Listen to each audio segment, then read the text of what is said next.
और सबसे बड़ा इल्ज़ाम जो यहाँ पे पेश किया जाता है कि ये कोई मसलकी फसाद होने का खदशा था, ये तो मैं ये बताना चाहता हूँ कि ये रंग देने की कोशिश की गई है सिर्फ इंतजामिया की तरफ से। इसी तरह देवबंदी मकतब फ़िक्र के साथ साथ अहल हदीस मकतब फ़िक्र के लोगों के मराकज़ के सामने से हम गुजरते हैं, कभी इंसिडेंट नहीं हुआ। अलामा साहब, आपको जैसे पता है कि अक्टूबर और नवंबर सड़कों और धरनों की सियासत का महीना है। इमरान खान साहब भी लॉन्ग मार्च का ऐलान करने जा रहे हैं, तो क्या लगता है किसी साजिश के तहत आपको सड़कों पर निकालने की कोशिश तो नहीं हो रही? कोई इंतशारी ग्रुप, कोई भी ऐसी चीज़ एक्टिव है जो आपको सड़कों पर लाने के लिए बात कर रहे हैं?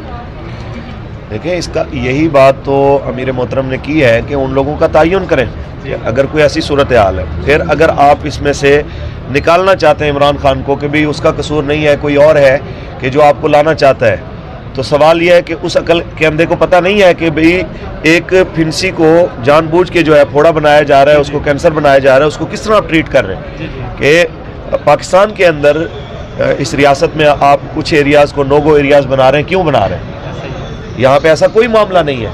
और सबसे बड़ा इल्ज़ाम जो यहाँ पे पेश किया जाता है कि ये कोई मसलकी फसाद होने का खदशा था, ये कोई ऐसा मामला था, तो मैं फिरकावारी जी। अलामा साहब, एबटाबाद के अंदर कुछ ऐसे सहाफ़ी हैं जिन्होंने इसके ऊपर एक पूरे व्लॉग्स किए हैं कि इसके अंदर KPK की हुकूमत का कोई ताल्लुक नहीं है, ये जो मसलक है ना, ये मसलक की आपस में जंग है।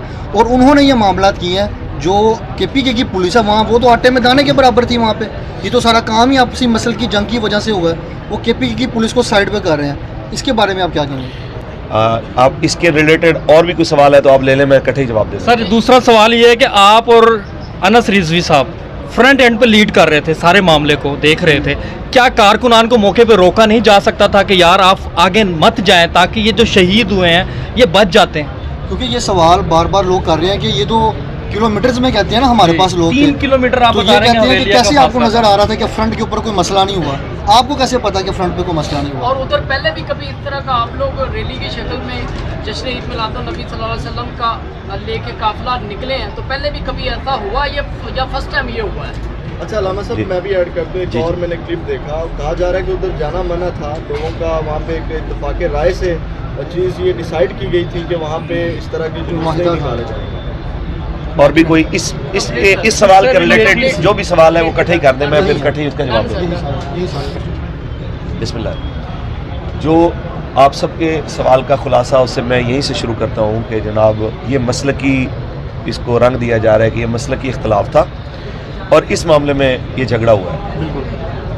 आप मुझे बताएं कि लाहौर में क्या शिया सुन्नी देवबंदी मसाजिद नहीं है, मराकज़ नहीं है? बिल्कुल है, बिल्कुल है। क्या यहाँ से जुलूस नहीं निकलते हैं। मे बी के लाहौर में या कराची में या हज़ारा में ऐसा होता हो कि शिया और देवबंदी कम्युनिटी का आपस में कोई इस तरह का सख्त क्लैश हो, लेकिन हम यहाँ से जब कहीं गुजरे हैं, अब या हमारे सामने से अभी करबला गामी से जुलूस निकले हैं, बिल्कुल यहाँ से टोलियों की टोलियाँ यहाँ से गुजरी हैं, कभी किसी बंदे ने नहीं देखा यहाँ तसादुम हुआ हो। यहाँ जब हम जुलूस निकालते हैं, रैलियाँ निकालते हैं, देवबंदियों के बहुत बड़े मराकज़ से हम गुजरते हैं, कभी कोई ऐसा मामला नहीं हुआ। इसी तरह देवबंदी मकतब फ़िक्र के साथ साथ अहल हदीस मकतब फ़िक्र के लोगों के मराकज़ के सामने से हम गुजरते हैं, कभी इंसिडेंट नहीं हुआ। ठीक है, हमारा मामला इसलिए अलग है कि पाकिस्तान में जब से भी तहरीक लब्बैक या रसूलुल्लाह की बुनियाद क़िबला अमीरुल मुजाहिदीन ने रखी है, तो फ़िरका वारियत का दूर दूर से इसके साथ कोई ताल्लुक़ नहीं है और ना ही हमारे साथ कोई ऐसा मामला हुआ है। तो इसको उनके साथ जोड़ना वैसे भी नामुनासिब है। पहली चीज़ कि हमारे साथ कभी किसी ने ये नहीं कहा कि यहाँ पे आए। जो सबसे बड़ा इशू बनाने की कोशिश कर रहे हैं, मैं नाम नहीं लेना चाह रहा था, लेकिन साफ़ी हजरात की आदत होती है वो बाल की जो है वो खाल उतार के कुछ ना कुछ निकालने की, कि जनाब वहाँ पे मरकज़ है सिपाही साहबा का, तो सिपाही साहबा का मरकज़ की वजह से खदशा है कि जहाँ ये आगे जाते तो उनको ये मसला था। और ये क्लैश जो है बेसिकली ये लब्बैक का और सिपाही साहबा का क्लैश है। तो मैं आपको बताना चाहता हूँ कि ऐसी कोई सूरत हाल इसलिए नहीं है कि हमें तो पहले भी नहीं पता था कि भाई इस मामले में कोई आगे लड़ाई है। जब रात के वक्त सिपाही साहबा की क़यादत को इस बारे में पता चला है कि कोई इस तरह का रंग देने की कोशिश की जा रही है, तो मौलाना मुआविया आज़म का रब्ता हुआ मेरे साथ। तो उन्होंने कहा कि अगर ऐसी बात है तो मैं बिल्कुल इसकी मजम्मत करता हूँ, ऐसा कोई मामला हमारी तरफ से नहीं है। अभी थोड़ी देर में आपको मौलाना औरंगज़ेब फारूकी कॉल करेंगे, फिर उनकी कॉल आई। उन्होंने कहा हवेलियाँ मेरा इलाका है, जो ये रंग देने की कोशिश कर रहे हैं कि हमें आपसे मसला है, तो हमें कहते हैं हम आ जाते हैं आपके पास, आपको लेके आते हैं। उस मस्जिद की इंतजामिया जिस मस्जिद के बारे में कहते हैं उन्हें भेज देते हैं, वो आपको वेलकम करते हैं, आप आएँ वहाँ पे जुलूस करें, हमें कोई मसला नहीं। तो मैं ये बताना चाहता हूँ कि ये रंग देने की कोशिश की गई है सिर्फ इंतजामिया की तरफ से। और हमें जिस वक्त इस बारे में इल्म हुआ कि ये आगे ये खेल खेलना चाहते हैं, हमने इस खेल को रोकने के लिए ही जुलूस पहले जो है ना ख़त्म किया है, दुआ की है कि कहीं आगे जाके, क्योंकि हमें ये खबर मिली थी उस वक्त कि आगे जाके ये इस तरह का वक़ुआ हो सकता है कि ये सिपाही साहबा के लोगों को भी मारें और आपको भी मारें, और फिर ये बरेलवी देवबंदी जंग की तरफ इसको ले जाया जाए और उस तरफ ले जाके पाकिस्तान में एक शाम इराक बनाने वाला जो है काम किया जाए। बावजूद कारकुनान के शदीद जो है दबाव के, हालांकि हमारे कारकुनान के लिए कोई मसला नहीं था।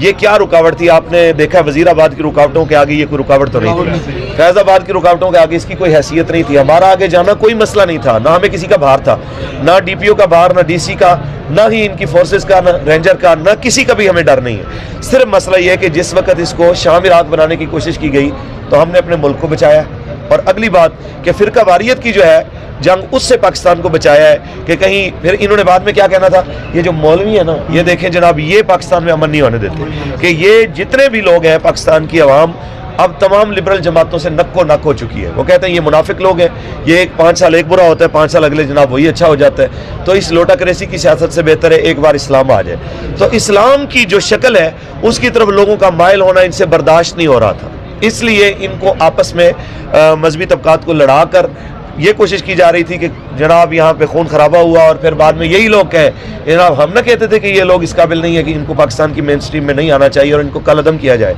तो इस इनकी साजिश को हमने नाकाम बनाया, और जब हम वापस आ रहे हैं तो फिर इनको इसी बात का गुस्सा किया, हमारे 98% जाल में आए हुए लोग अचानक क्यों वापस जा रहे हैं। तो फिर उन्होंने पीछे से जो है ये हमला किया। हम कहते हैं कि उन लोगों को बिल्कुल कैफरे किरदार तक पहुंचाना चाहिए कि जब आपका मसला उस पुल के पार था, ब्रिज के इधर आके बख्तरबंद गाड़ियों में बैठ के फायरिंग करने का क्या मतलब है। अब अगर वो कहते हैं वो कोई और थे तो उन लोगों को ढूंढने के जो आपकी वर्दियों में थे मलबूस और उन्होंने हमें आके मारा है, तो उनको ढूंढना आपकी जिम्मेदारी है। और रही बात कि एक साथी अभी कह रहे थे आपको किस चीज़ का गुस्सा है गवर्नमेंट के साथ, वो एस्टेब्लिशमेंट के ऊपर भी, तो हम ये कहते हैं कि उनको ये तो पता होता है कि जनाब आने वाले इंटरव्यू में क्या कहा जा रहा है, और उसको फ़ोन आ जाते हैं कि जनाब आपने ये बात करनी है और ये नहीं करनी। तो वो अक्ल के अंधे हैं कि जिन लोगों को ये पता नहीं है कि पूरा दिन सर्विस बंद है, तो क्यों सर्विस बंद है।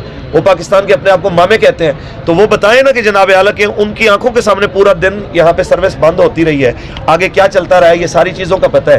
तो आपको इस चीज़ का पता नहीं है तो फिर आपको शर्म आनी चाहिए कि आप इतने कलीदी ओहदों पे बैठ के बड़ी बड़ी बातें करते हैं। हुब्बुल वतनी के आप सर्टिफिकेट बांटते हैं और गद्दारी के सर्टिफिकेट आप बांटते हैं, तो आपका जिम्मा नहीं बनता था कि इस शर को ख़त्म किया जाए।